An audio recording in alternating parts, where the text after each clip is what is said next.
Prefeitura de Forquilinha, no sul do estado, decreta luto oficial pela morte das 3 crianças em Porto Rico. O crime chocou a população. 9º dígito, a partir de domingo, os telefones de Santa Catarina vão ter mais um número. Prova de fogo, mais de 176 mil pessoas vão fazer o Enem em 56 municípios do estado. Prefeito eleito de Florianópolis explica como vai fazer para enxugar os gastos na administração municipal. E no futebol, uma rodada decisiva para o Figueirense, que precisa derrotar a Chape na Arena Condá. O Band de Cidade desta sexta-feira já está no ar.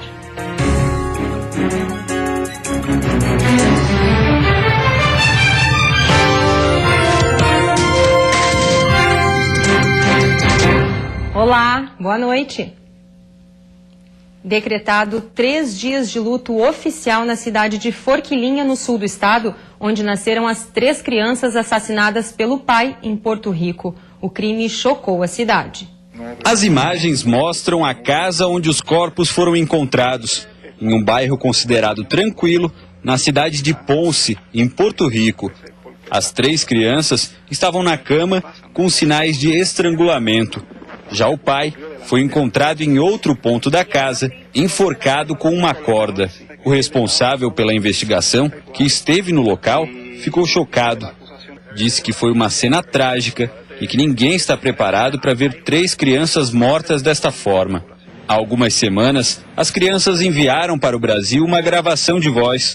Era aniversário de uma das tias. Muitas felicidades, muitos anos de vida. O crime chocou também a pequena cidade de Forquilinha, no sul de Santa Catarina, a 200 quilômetros da capital Florianópolis. O município decretou luto oficial de 3 dias. A morte das 3 crianças, que chegaram a morar na cidade antes que os pais fossem embora, deixou todos abalados.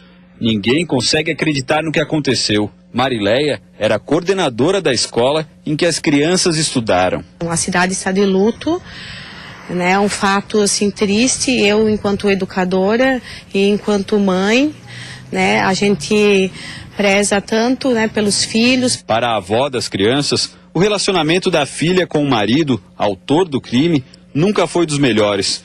Segundo ela, Eric e Marilene estariam em processo de separação, devido às agressões que a esposa sofria. Tentei várias vezes atirar ela dele, mas ele ia buscar, ele fazia 1000 propostas para ela voltava, achando que ia melhorar, ia dar uma chance, achando que ia melhorar, e assim foi indo, né? Na última briga do casal, Marlene chamou a polícia e Eric foi preso. Depois de 15 dias, a mãe de Eric pagou a fiança e ele foi solto. Nessa semana, Marlene viajou para Los Angeles para fazer um curso e decidiu deixar os 3 filhos com a ex-sogra. A brasileira jamais imaginava que não veria mais as crianças com vida. A avó acredita que o crime tenha sido motivado por vingança. E disse para ela assim: eu vou me separar de ti, mas eu vou me vingar. Ele falava assim: eu vou me vingar de ti. Então eu acho que foi uma ideia dele, que ele teve assim: bom, eu vou ficar sem meus filhos, mas tu também vai ficar. A tristeza é grande, porque isso ali é um pai chegar num ponto desse ali de matar as 3 filhos. A gente é capaz de morrer pelo filho, não matar um filho, entendeu? A embaixada brasileira em Miami declarou que está em contato com os familiares. A mãe das crianças continua internada em estado de choque em um hospital em Porto Rico. Em Santa Catarina, o projeto Empreendedor Legal deve ganhar mais força nesse verão. A Fundação Estadual de Meio Ambiente já está visitando as praias do estado.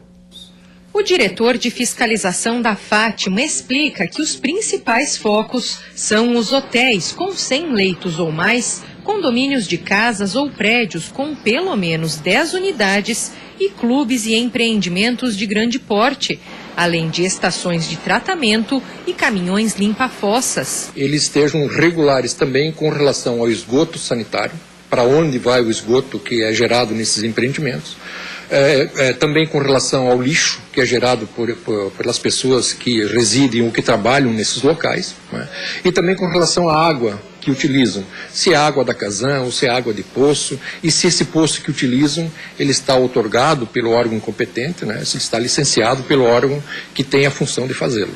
A fiscalização começou por Canasvieiras, no norte da ilha, onde só no primeiro dia foram expedidas 10 notificações e advertidos 58 veículos. O trabalho deve percorrer todo o litoral catarinense. Quem estiver irregular tem 20 dias para apresentar soluções.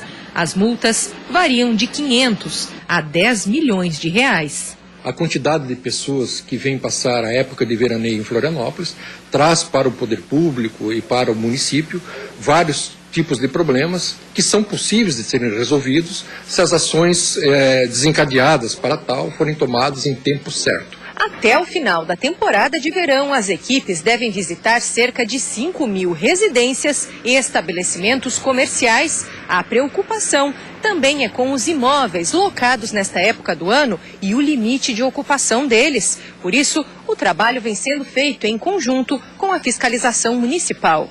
Estão conosco trabalhando a Casan, estão trabalhando as vigilâncias sanitárias, né? Neste primeiro momento, a Vigilância Sanitária de Florianópolis, do município de Biguaçu e do município de São José, né? Também a Polícia Ambiental e a Defesa Civil. A partir de domingo, os usuários de celular do sul do Brasil terão que digitar um número a mais. A repórter Karina Kopp tem as informações. Depois do dia 6 de novembro, todos que ligarem para os celulares do Rio Grande do Sul, Paraná e Santa Catarina terão que colocar o número 9 antes do número do celular. A região sul do país é a última do Brasil a implantar o 9º dígito. Com isso, será possível aumentar a possibilidade de variações de números. Já para o usuário, o desafio é colocar a agenda em dia. Por isso, a maioria das operadoras criou aplicativos que podem ser baixados no celular, que ele fará automaticamente a atualização da agenda. Lembrando que até o dia 15 de novembro ainda será possível realizar chamadas com 8 dígitos. Depois desse prazo, as chamadas não serão completadas. E a seguir, reposição hormonal é um dos principais caminhos para aliviar desconfortos da idade. E ainda, motorista da Uber ganha o direito de fazer transporte de passageiros pelo aplicativo na capital.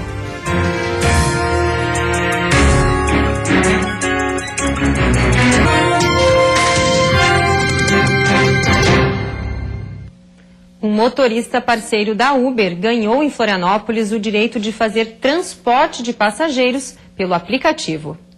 O juiz Hélio do Vale Pereira, da Vara da Fazenda Pública, se posicionou favorável à operação da Uber em Florianópolis e permitiu que um motorista cadastrado do aplicativo pudesse trabalhar sem o risco de ser multado pela fiscalização da prefeitura. O mandado de segurança só vale para este motorista que entrou com a ação.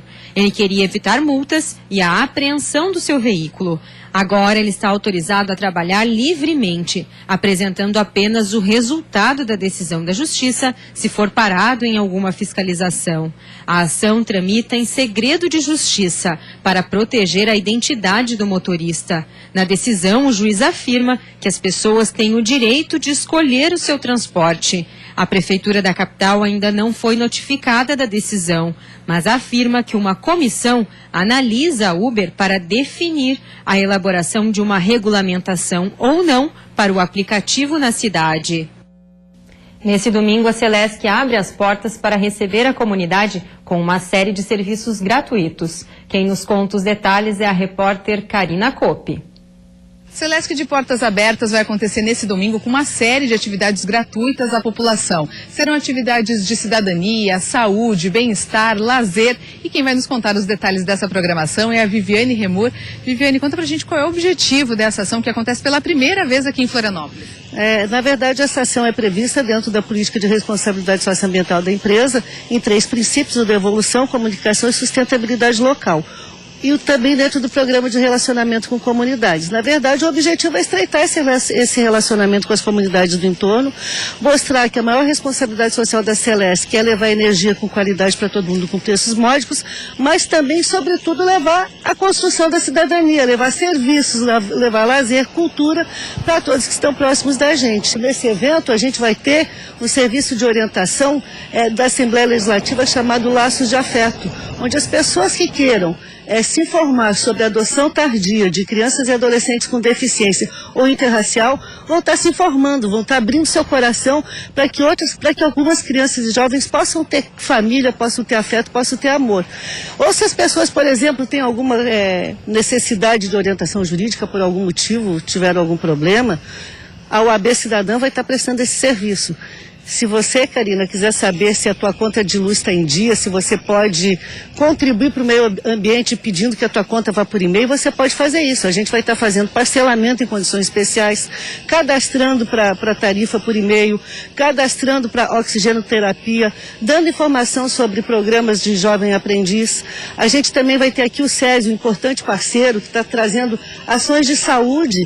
Vamos ter acuidade visual, acuidade auditiva, glicose, nutrição também, né? A obesidade é um problema de saúde. Vamos ter ações de recreação para as crianças. Vamos ter a ONG Ao Bicho para trabalhar com a adoção de animais. Todos esses serviços são gratuitos, exceto a questão da alimentação, que a gente terá também com alimentação de rua. Vou falar no sotaque manesês, no food truck. Vai ter comida de caminhão a preços bem acessíveis, porque o evento tem esse caráter de cidadania. Enfim, é um evento para a família, para as pessoas, para quem quer curtir uma outra onda, uma outra energia. A Celesc está de portas abertas para mostrar que a nossa energia é também, sobretudo, para construir cidadania. Perfeito, obrigada, Viviane. Lembrando então que o evento acontece neste domingo, das 10 horas da manhã às 8 horas da noite, aqui na sede do Itacurubi, que fica aqui no bairro Itacurubi, e a entrada é de graça para toda a família.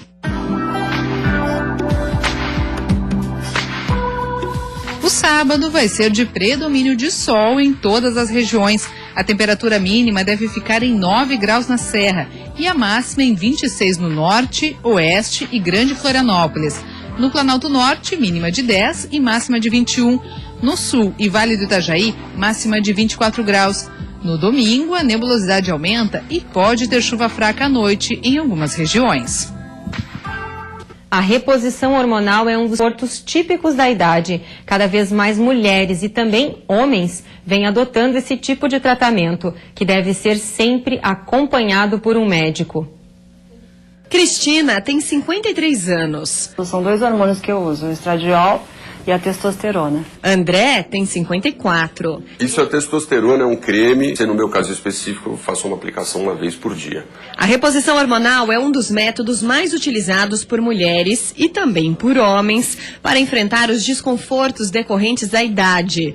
E não são poucos. Eu comecei com sintomas da menopausa, os calores, dormindo mal, acordava várias vezes à noite, né, suando. A gente vai envelhecendo, né, e aí disposição, essas coisas, elas acabam diminuindo. A partir do instante em que a pessoa começa a se sentir um pouco mais cansada, ou que alterou o seu metabolismo, que ela não está se sentindo mais nas plenas funções, deve procurar o seu médico e ele, através de exames clínicos e laboratoriais, vai decidir o momento de se fazer uma possível reposição.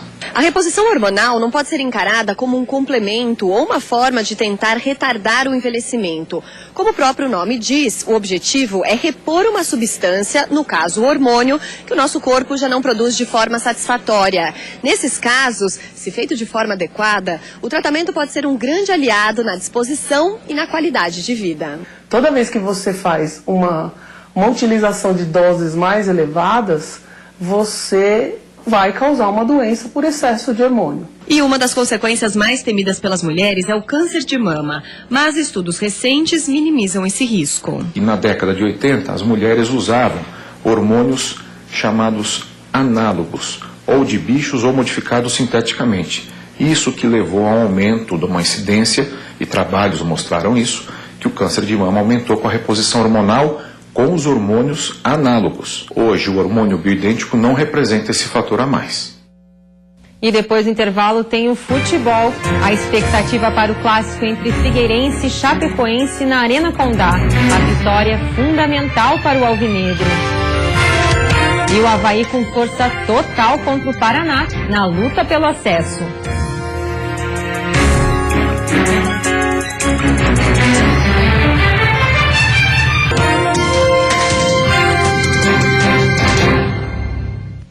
A hora da verdade para o Figueirense. O time enfrenta a Chapecoense domingo, sentindo a pressão pela vitória. Montar um time para um jogo de vida ou morte já não é fácil. E para piorar, um dos principais homens do meio-campo vira dúvida praticamente na véspera da partida. Essa é a situação do técnico Marquinhos Santos. Ferrugem sofreu uma pancada no pé durante o treino de ontem e pode ficar de fora do jogo. Do outro lado estará um adversário motivado, mas que também tem dúvidas quanto ao time que vai mandar a campo. O momento deles é muito bom na Sul-Americana, no Campeonato Brasileiro também estão tranquilos, mas tem um elenco muito bom e quem entrar dentro de campo vai querer mostrar que pode estar jogando, que pode estar na Sul-Americana jogando no time titular, então não tem mais essa. A gente viu aqui também contra o Grêmio, muitos garotos que não jogou 1 ou 2 jogos no Brasileiro e vieram aqui jogar de igual para igual com a gente. Durante essa semana de preparação, muita coisa aconteceu no Figueira. Reunião demorada entre jogadores, comissão técnica e diretoria, afastamento de 6 jogadores dos treinos da equipe principal, pichação em muro, enfim, o clima está quente. Apesar de tudo isso, a solução para os problemas alvinegros continua sendo a mesma da semana passada, uma vitória. Só vai mudar com a nossa postura dentro de campo, pode-se falar o que quiser, mas é com vitórias, é com a nossa postura dentro de campo que essas coisas todas vão acabar e vão mudar. Então só depende da gente falar o menos possível e dentro de campo jogar. Mas a Chapecoense também quer a vitória. Os 3 pontos garantem a permanência do Verdão na Série A do ano que vem. Depois do empate com sabor de vitória na Argentina, a Chape volta o foco para o Brasileirão. O Verdão enfrenta o Figueirense desesperado e por isso a diretoria decidiu fazer promoção de ingressos para o jogo na Arena. Os preços serão a partir de R$20. Se vencer, o Verdão chega a 46 pontos e carimba a permanência na Série A. Caio Júnior não deu pistas do time que entra em campo, mas diante da sua torcida deve ir com força total contra o Figueira. Pela Série B, o Joinville, na luta contra o rebaixamento, enfrenta o Sampaio Correia amanhã à tarde no Maranhão. Só a vitória interessa ao tricolor. E o Avaí, bem perto do acesso, vai com força total amanhã à noite contra o Paraná na Ressacada. O time está praticamente definido. Na frente, Rômulo deve jogar como centroavante. No meio, Judson será o primeiro volante, com Renato, João Felipe, Marquinhos e Diego Jardel formando a linha de 4. A única dúvida realmente está na zaga. Nos últimos 2 treinamentos, o zagueiro Betão ficou de fora das atividades e foi substituído pelo jovem Gabriel. Segundo a assessoria de imprensa do Avaí, ele foi apenas poupado, mas caso não participe do treinamento dessa sexta-feira, existe sim a chance dele ficar de fora do jogo. Com o alemão recuperado de lesão, Luiz Gustavo deve voltar para o banco de reservas. Com o time ideal praticamente inteiro de volta, o foco está nos ajustes finais para chegar diante do Paraná e conquistar os 3 pontos. O principal é a gente continuar focado, né? A gente não ficar pensando que já subiu, por causa que futebol as coisas mudam muito rápido. Às vezes um resultado, um detalhe, a gente pode ficar de fora. E no próximo bloco, prefeito eleito de Florianópolis fala sobre a transição do governo. E ainda, mais de 170 mil pessoas vão fazer a prova do Enem no estado.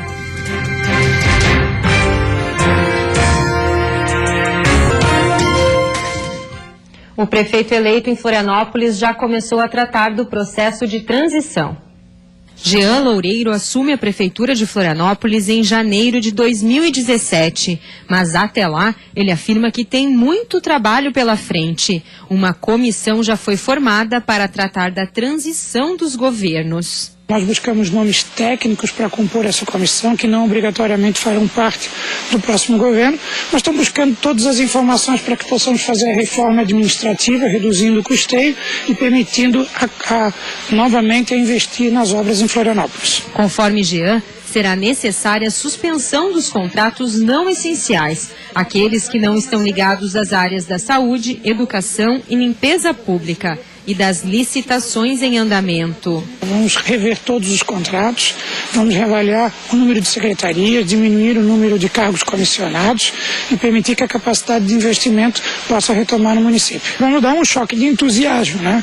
Acho que é isso que a população espera, muita vontade de trabalhar e apesar das dificuldades nós vamos vencer todas as barreiras, não achar desculpas e buscar cumprir todos os compromissos de campanha. E chegou o final de semana mais esperado pelos estudantes que estão concluindo o ensino médio. Pedro está tentando manter a tranquilidade para a prova. Depois de um ano inteiro de muito estudo, o jovem que pretende cursar design de animação aproveita os últimos dias para revisar o conteúdo. Agora que está na véspera, eu vou procurar descansar um pouco mais, já que boa parte da prova é tu manter uma cabeça mais fria. Já tenho estudado todo esse tempo até agora, né? Então o objetivo é chegar lá, não estar nervoso, nem muito cansado para conseguir me lembrar das coisas. E é isso mesmo. Agora a hora é de manter a calma. Quem aprendeu, aprendeu. Não adianta correr atrás do prejuízo na reta final. Que não é hora de ficar pegando no caderno, nem nada, porque já foi, entendeu? O que tinha para estudar, o que tinha para aprender, já aprendeu. Então agora é a hora de só focar nos conteúdos que você tem certeza, que você já sabe, para você não ficar nervoso na hora da prova.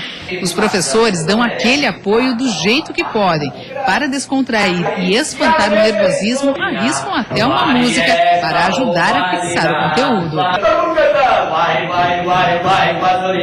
Se preocupe muito com a questão do horário, chegar sempre cedo, né, procurar uma alimentação tranquila e seguir a orientação do pessoal aí da orientação pedagógica, né, psicológica, para ver como de fato deve agir nesse momento. Para muitos estudantes, a redação é uma das partes mais difíceis da prova. Não saber qual será o tema deixa todo mundo numa expectativa ainda maior. Mas é lógico que a gente pode imaginar assim, algumas temáticas de redação, né? Imaginando que alguns desses atores sociais que já apareceram, como a mulher, a criança, já apareceram como temática de redação. Então a gente pode imaginar com alguma coisa relacionada a deficientes. A gente teve Jogos Paralímpicos aqui no Brasil, então acho que tem uma possibilidade de cair alguma temática como essa. Alguma coisa relacionada com o meio ambiente também é bastante possível de cair nessa temática de redação.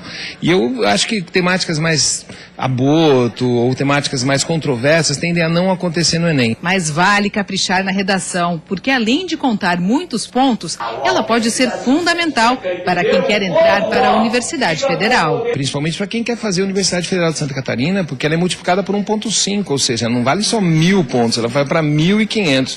Então a redação é certamente o mais importante para quem quer fazer a Universidade Federal de Santa Catarina. O Enem é dividido em 4 provas objetivas, com 45 questões cada uma, além da redação. Só aqui em Santa Catarina, mais de 176 mil pessoas se inscreveram para fazer a prova neste final de semana em 56 municípios. Boa noite e até segunda.